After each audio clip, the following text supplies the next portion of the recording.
Type 1 diabetes is an autoimmune disease that typically strikes children and young adults, in which your own immune system attacks and destroys the insulin-producing cells of your pancreas.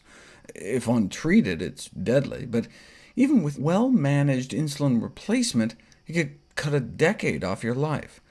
Families are devastated when a child receives a diagnosis of type 1 diabetes. Thus, one of modern medicine's holy grails is to understand what causes the body to attack itself in hopes that we can prevent and cure it.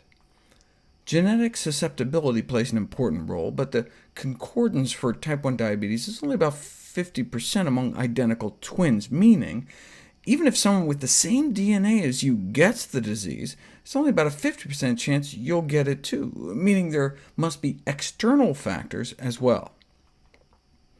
Some countries have low rates, some have high rates. Japan, for example, has type 1 diabetes rates 18 times lower than the United States. And that's not just genetic, since when children migrate, they tend to acquire the risk of their new home, suggesting it's got to have something to do with the environment, diet, or lifestyle.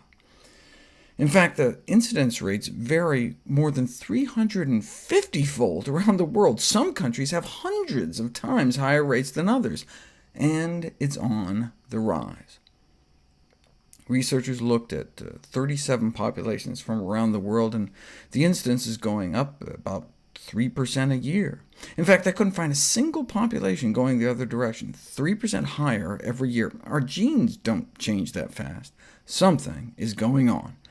Starting right around World War II, the best evidence available suggests type 1 diabetes showed a stable and relatively low incidence over the first half of the 20th century, followed by a clear increase around the middle of the century. And the question is why? A number of factors have been postulated for tipping children over into diabetes, including vitamin D deficiency, certain infections, or exposure to cow's milk. Decades ago, cross-country comparisons like this were published showing a tight correlation between milk consumption and the incidence of type 1 diabetes, insulin-dependent childhood-onset diabetes, showing as much as 94% of the geographic variation in incidence might be explained by differences in milk consumption alone. This country with the highest rates at the top, Finland, led much of the research into this area. It all started with studies like this, showing the less babies are breastfed, the higher the rate of type 1 diabetes, leading to the obvious conclusion: breast milk protects newborn infants. On the other hand, if they're not getting breast milk, they're getting formula, which contain cow's milk proteins.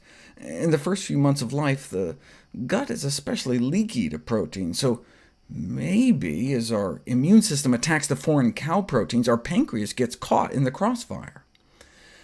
But this was based on animal experiments. In susceptible mice, a diet containing the cow's milk protein casein produced diabetes. But it doesn't cause diabetes in rats.